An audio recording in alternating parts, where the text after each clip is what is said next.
Nagita Slavina ditolak foto bareng idol Jepang, cuma bisa ucap terima kasih.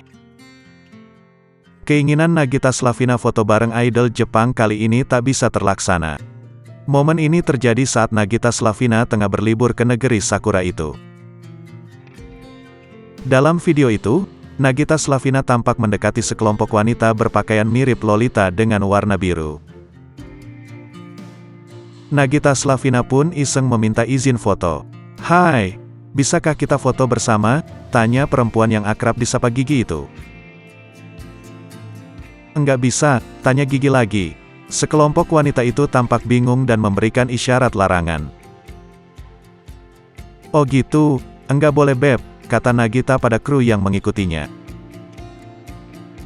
Ibu dua anak itu pun tampak legowo menerima penolakan itu. "Oke, arigato gozaimasu, enggak boleh beb," ujarnya lagi sambil berjalan menjauh dan tersenyum.